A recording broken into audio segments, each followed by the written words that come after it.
Hello, everybody. Welcome back to the A-Files podcast. It has been a minute. I have not done a podcast in like 3 weeks now. By the time I edit this, you know what? I'm going to try to do a good job so I don't have to edit that much because editing just takes so long for me. But within the last few weeks, shit's hit the fan, hasn't it? My gas, I don't know about where you live, but my gas here in California, Southern California, I've paid $96. So there's that. I just, it is insane. Listen, I went to Trader Joe's the other day, and people say, "Oh, Trader Joe's is expensive." Actually, it's not. Like first, like if you live with just one or two people in your household, Trader Joe's is great. Trader Joe's is great. However, filled up a basket.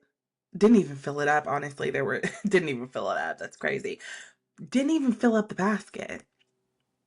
$90. And you know what? And you know what sucks about this? You know, when you get home, you're like, damn, I forgot like 2 ingredients I really need in order to make this dinner. It's not even worth going back. And you used to, back in the day, you used to be like, let me just go quickly pick that up, you know? So you can have a really good meal because you deserve it, especially after a long day's work. But now nobody has jobs. Me. No one has healthcare. Me. You probably. I mean, Oracle, did you hear about that? 35,000 jobs or 30,000 jobs in one day. Meta, 1,000 jobs. Snapchat just laid off 16% of their workforce. This is just ones I'm thinking off the top of my head, right? There's so many companies. Disney, there's so many companies because of AI. Mine was because I was going through an actual like mental breakdown. I had to quit my job. Like after corporate America, I realized after doing it for so many years that it's just not for me. And I say that lighthearted. Obviously, there was a whole thing. I talked about why I left corporate in a different video. There was a whole thing of just bullshit you deal with, waking up, getting that. I don't know about you, but did you have that anxiety when you would hear Teams or Slack or whatever just go off or your phone's vibrating at like 9 p.m. and you know it's work? It's like the worst feeling in the world. And I had that times too because I had 2 jobs. Never. Listen, if you can avoid having 2 jobs, 100% do it. Enjoy your life. Do not have a second job now. If you can't avoid it, sometimes you gotta have 2 or 3 just to put food on the table for your kids. It sucks. And should you have to do that? No. Which is actually kind of funny. Did you see the DoorDash grandma that Trump like she delivered McDonald's to Trump the other day? Here, let me play the video. Nice to see you. Nice to meet you. I have your DoorDash order for you, Mr. President. That's very nice. Look at this. This doesn't look staged, does it? They're all your favorites. That's good. These are good. DoorDash is doing a good job. So, I'll do whatever you ask me to do, sir. so the no tax on tips is something special, right? It's very special. And that's the one that really pertains to you more than anything else. Yes, sir. It's fantastic. And so, it's such an honor to meet you. And I think you voted for me, did that? Maybe. Yeah. I heard you're a great supporter. We appreciate it. Thank you. I'll put this over here. And why don't we have So, DoorDash Grandma is literally what the PR marketing team of DoorDash called her in the video. DoorDash Grandma delivers McDonald's to Trump during a recession. And this was all to promote there are no tax on tips, which, by the way, is only up to a certain point. So don't let it fool you. The no tax on tips isn't for all your money. It's up to a certain amount. So it's all a bunch of fucking fraud, honestly. It's just they're all a crock of shit. And guess what? Trump didn't even like it. In one of his like, little meltdown press conferences, he said, "Did you guys all see the DoorDash grandma the other day? Yeah, I found that tacky." Trump found it tacky. So if Trump found something tacky, then it's just all tacky. And DoorDash, that was tacky. So now I've deleted my DoorDash app. And actually, I've made an intention, like I've been very intentional not to order things and just cook this whole year, which I had to last month because I had that nasty stomach flu. I was out for the count. Do not get that stomach flu. I don't know how you can avoid it, but do not get it. It had me out for the count. I like couldn't, when I tell you, I was asleep for like 3 days. I didn't eat for 2 days. I was asleep for 3 days, and then it took about a week to recover. And I called the pharmacist because, like, when you have no health care, what are you supposed to do? And so I called the pharmacist who gave me advice, which was luckily it was just a stomach flu and it went away. But it made me think about all of those hundreds of thousands of people that just recently got laid over that really do not have support or health care.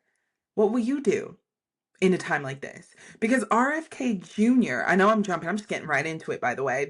I got right into it 7 minutes ago. I just can't shake RFK. And the reason why I can't shake RFK is because we all know he's crazy, right? So we all know he's insane. The whole Tylenol causes autism shit. Like, he's in charge of our health. I think we need to just level set about RFK, whether you believe in vaccines or not, or if you're a vaccine skeptic, like you take some, there's some you're a bit skeptical of. I 100% get it. As someone who is very pro vaccine, I am pro science, I am pro medicine, I am pro vaccine. However, I have my limits. I'm not going to just take something if I'm not more aware of it today. And the reason why I'm like that is because I do not trust the health officials of the United States of America. I do not.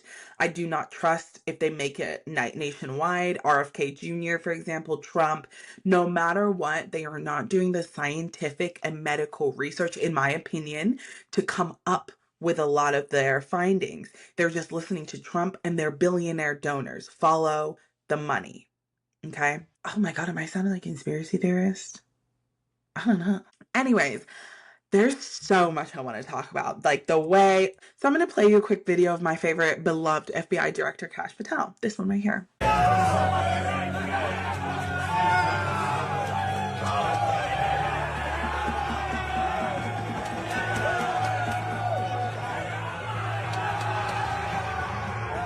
You know, if anybody listens to this knows me, he's my favorite character in the Trump administration. He's not my favorite now. Like, the thing is, he will always be my most favorite.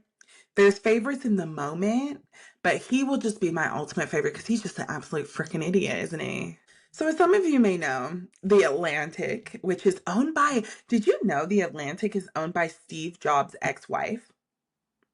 A widowed wife. Yeah. So she has money to stick up for herself. Well, The Atlantic said that Kash Patel is an alcoholic, pretty much alcoholic, that he doesn't show up to work, that he's a loser, that he's you know what it is. You know what it is, right? Let's just like forget the headline and let's really just talk about it. Kash Patel knows about the Epstein files. Kash Patel knows that Donald Trump is deep in those Epstein files. He also knows that Howard Lutnick went to the island when he said he didn't. He also knows that there is a whole pedophile rape and torture ring that is not being investigated because he called it a Democratic hoax. And he then, I think, saw the unredacted files and realized very quickly that he is screwed. So he turned to alcohol. That's what I think. I don't know how else to put it. That's exactly what I think. And now he's a drunken mess. He's in a sunken place and he doesn't know what to do. He's fucked. Kash Patel is fucked. So he has been defending himself like, I mean, I've never seen someone defend himself like Trump says he's not in the files. Well, Kash Patel goes ahead and tries to defend himself and says, oh, I'm going to sue the Atlantic. And what we all know is that that doesn't quite work like that, right? Like, I'm not a lawyer, but I know well enough that the Atlantic, by Kash doing this lawsuit, has opened them up to discovery. So now what that means is that the Atlantic, who's got the money, by the way, very serious journalism, who stands by their reporting on his drunken ass, they say, bring it on, Kash. They got the money. They're standing by. And they said, we're ready. We're ready. We're going to stick by our journalists. We're going to stick by our sources. We believe Kash Patel is a national risk. Now, I'm not shitting on someone for having an alcoholism. No, I don't want anybody running anything that has an alcohol problem, especially when livelihoods are involved, not just here in America, overseas as well in Iran. We're bombing the joint because of Epstein files and Bibi Netanyahu. It is a disgrace. It is embarrassing. America is going to be a third world country. It's going to be shit on. It is no one's ever going to take us seriously. Even when we vote in competent people, no one is ever going to trust us again. For example, we used to be the nation of weaponry, whether we like it or not. Canada used to buy from us. Everyone used to buy from us. Canada has decided they're not going to buy from us anymore. They are no longer putting money into American economy. And what others do not understand is that immigrants, foreigners, really contribute to this nation. If you start deporting, like they want to deport 100 million people, whatever the fuck, which is a racist number, by the way, because it's like 100, because I believe that means that it's 100 million people of color. Do you get what I'm saying? You guys put two and two together from Stephen Miller, that psycho Nazi. People aren't going to spend money here. We have nothing. All America in the last 10 years have focused on is AI and prisons. They banked on a prison system. They banked on AI, but the rate we're going, as much as you are not seeing this right now, because I get it. I effing get it. It is a disaster. There seems like there's no stop to this. It seems like nothing's going to change. It seems like we're stuck with this madman for 2 years, which technically we are, but you get what I'm saying. But times are changing.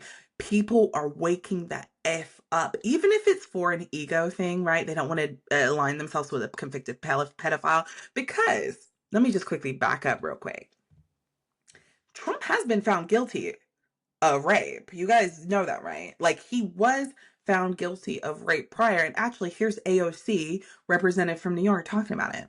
But there really are consequences when the President of the United States has been found convicted in court of felony 34 times, has been found liable. A judge said that he has in fact raped a woman, and by all means and circumstances, the President of the United States is a rapist. The President of the United States is implicated in the Epstein files. He is convicted in court on 34 counts of fraud, felony fraud. And I'm sorry, it has trickle-down effect. Because when that guy can do it and become President of the United States, then what happens is that you get all these members that think, oh, well, you know what? I can, being a member of Congress is nowhere near the responsibility of being President of the United States. I can abuse people and still keep my job, too. I'm sorry, and I know that some people are going to be mad about that. I know Republicans are going to be pissed off that I said that, but genuinely, truly, deeply, if you support and think Donald Trump should continue to be President of the United States, then unfortunately, you have no leg to stand on in talking about what members of Congress should resign. Fortunately, I have the same standard for everybody, so I don't care if you're President of the United States, I don't care if you're a Democrat, I don't care if you're Republican, I don't care if you're independent, I don't care who you are. So he is technically a rapist already on paper. It's just the thing about the Epstein class and the billionaire class is they pay judges, they pay people. It's so corrupt at every level of enforcement, every level of government. To the point where I have to also say this. You've probably also heard, I've personally heard this for years, and you may have as well if you're listening to this. It's going to take years to undo. Okay, so it's going to take years to undo. There's just so much. That's a really big Democratic talking point, right? I don't believe it. I don't believe it. And Mandami to me proved it. He was able to secure childcare in less than 100 days for 3-year-olds. And that's just a part of his free childcare daycare initiative. He was able to do that in like a month and a half. They have made so much progress in New York in terms of housing, in terms of daycare, in 100 days than we have ever seen in any of our lifetimes. So when I say it is absolutely possible It's just the people that we put in power don't give a fuck. They don't care. And that is a really tough thing to swallow because it's like, damn, Chuck Schumer, you piece of shit. You know what I mean? Chuck Schumer is the biggest disappointment. I say that about everybody. He's one of the biggest disappointments because I remember I voted for Hillary back then. I'm talking about back then, 2016. And I remember Chuck Schumer won that year. I mean, he's won for like 20 years. And I was really happy. I was like, oh my gosh, Democrats, like, Democrats are winning. It's going to be a blue wave. Oh my gosh. Little did I know. He loves him some IDF and Benjamin Netanyahu. I'm being careful by not saying Israel, because people are just trying to say, oh, you're an anti-Semite, like, or not anti-Semite, you're racist, you're just anti-Jew. Girl, no, I'm not. I am, however, anti-Trump. I am, however, anti-Benjamin Netanyahu, and I am very much free Palestine. So I don't really know what you want me to tell you because I'm not changing my stance. Does that make me a racist? No, I fucking hate Trump. Let me give you some black people. I can't stand Tim Scott. Can't stand his ass. Who else? Well, we don't have any black people in power. Who do we have that's black in the Trump administration? Kash Patels brown. Hate him. Who else? Tim Scott's the only one. Is he the only chosen? Oof. Mm. Don't claim him. Who else? Who is black? Anyways, whatever. It'll come to me later. Do you guys remember? This is so random. Do you remember that reality TV show, Real Housewives, and that star Omarosa? She was in the Trump's first administration, and then she left because it was a shit show, right? And she goes, "Oh my God, like I gotta quickly change course."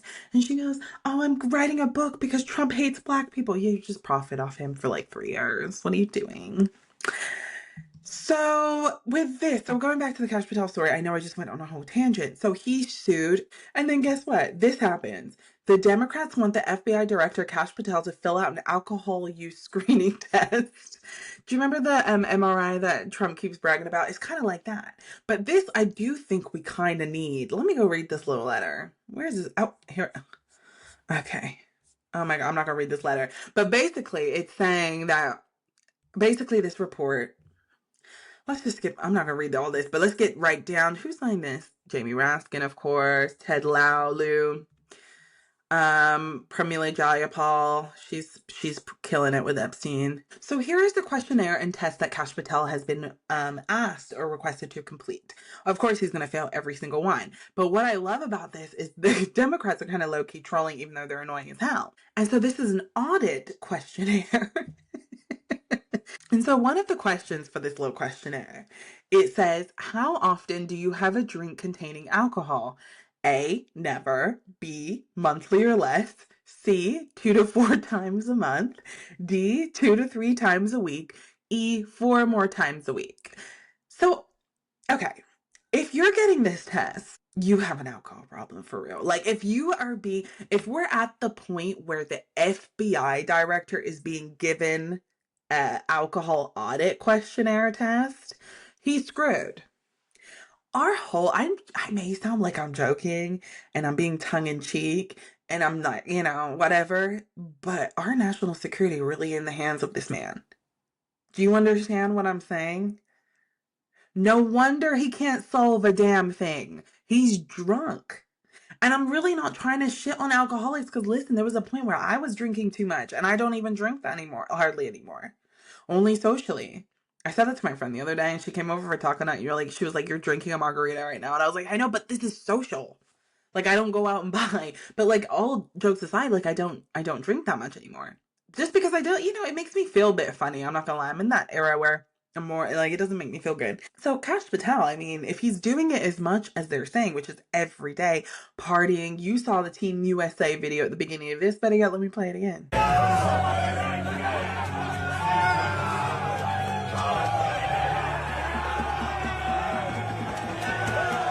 Look at him. Look at him.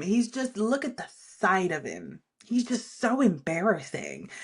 So anyways, like this is embarrassing. How old is Kash Patel? He's 46 years old. How old is his girlfriend? I feel like I did this already. She's 27. Kash. So this is what I really think is going on as well. I think he met his little girlfriend. I don't know if he had a drinking problem before because he was a podcaster. And so when he was on the podcast, he was talking about how he's going to expose the Epstein files. He seemed sober when he was saying that to me. What happened? And then he got this 27-year-old girlfriend, Alexis Wilkins, who's this like country star that no one's ever really heard of. And so he's 46, it's 20 years. But then you know what this also tells me? You know what, let me not be so much so judgy, but this also tells me that she's 27. So when you're 27, you're having fun, right? You're having a couple drinks. I did. You're having a couple drinks, you're having fun, you want to hang out, you want to be on the scene. And that's exactly what she did because she's been using our taxpayer money to fly on those little jets. And our taxpayer money pay for security. And it looks like Cash has been enjoying her company a little bit too much. Now, I'm not blaming her on his alcoholism. No, no, no, no. I absolutely blame Cash because Cash is a pick me. Cash seems like the type that would want to do things just to be chosen, just to be cool, just to be liked, just to be loved. Because I think he's so far gone and he's so miserable and he just loves screwing us all over that this is all he has left. He's a bottle and a 27-year-old who, do you think she gives a fuck? Like, I really, this girl's gonna dump him like a box of bricks. I'm telling you now, Cash, you better watch out. Cash, you're in a lot of shit. Cash, you are fucked. I know, listen, I'm cursing. I know it's ugly. Oh my gosh, sorry, auntie. But I'm at my wit's end. So we'll see what's going on. I can't wait to find out what the judge thinks about this. Oh my gosh, I'm ready. I'm ready for discovery. I'm gonna act like such a lawyer. I'm saying all these lawyer terms like I know what the hell I'm talking about. But I can't wait for Kash Patel's discovery. That's gonna be my favorite thing in the world. And when we get it, by the way, when we get the discovery, oh, verbatim, I'm reading it. Verbatim. I don't care if I've got to read big words I've never said before. We got to pull out the dictionary. It's going to be a 2-hour long podcast. I don't care. Because when Kash Patel goes down, I'm going to be front and center. Because for me, it was when he just shit on the Epstein victims. I'm sorry. It is not a Democratic hoax. Like, alcoholism is so dangerous too. You know what I'm saying? He needs help. He shouldn't be running the department of, he's not even a department, the FBI. He shouldn't be running the FBI. What world are we living in? It's just some ratchet ghetto ass mess. All of them. The Trump family is the most ghetto family I've ever seen in my life. Jared Kushner, ratchet as shit. All of them. Christy Nome. How's her husband Brian doing? I hope he can be himself finally. All right. That's Kash Patel. Side note, I'm going to just quickly go on a second tangent for a second. Iran, as much as you guys are some dictator ass bitches, and I want the Iranian people to be free, the way Iran ain't messing around with Trump. They are putting out AI videos about him. They are hitting him at his ego where it hurts.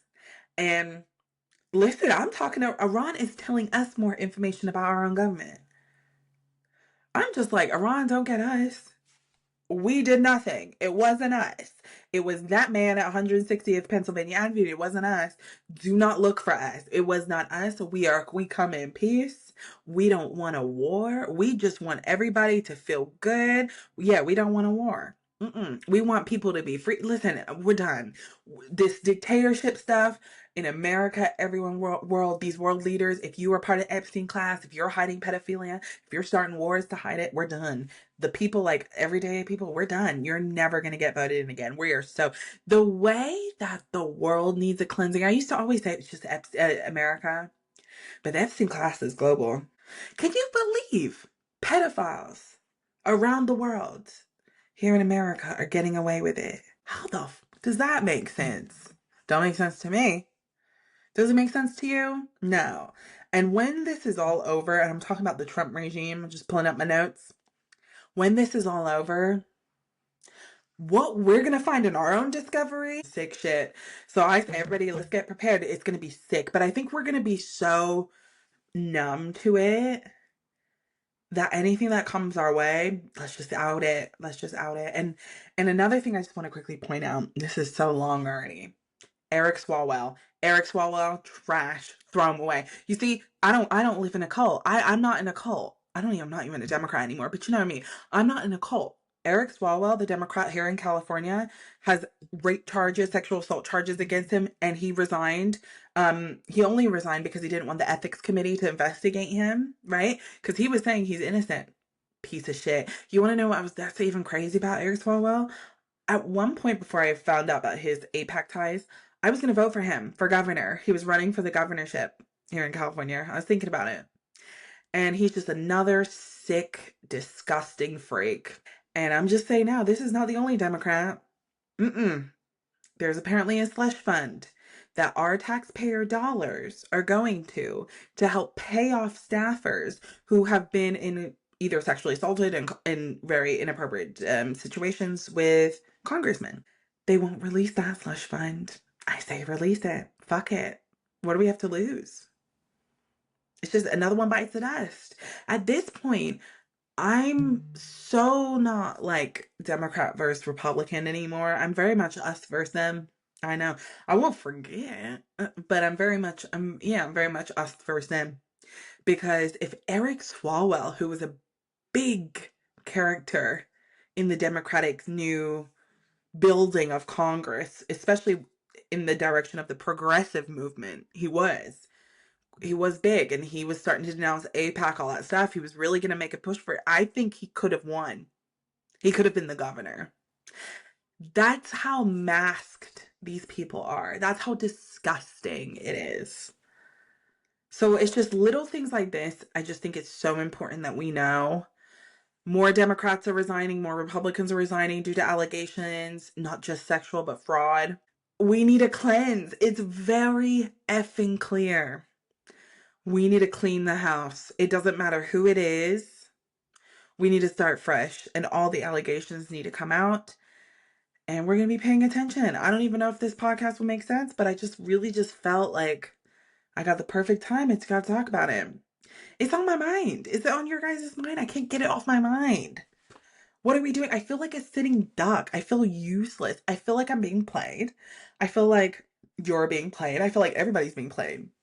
If you're not in this elite class of $1 billion above, hell, 500 million above, you'll never get it. Even the millionaires aren't a part of it. Isn't that crazy? We're now like, millionaires aren't as bad. Where's our tariff money, huh? Where's the Doge money?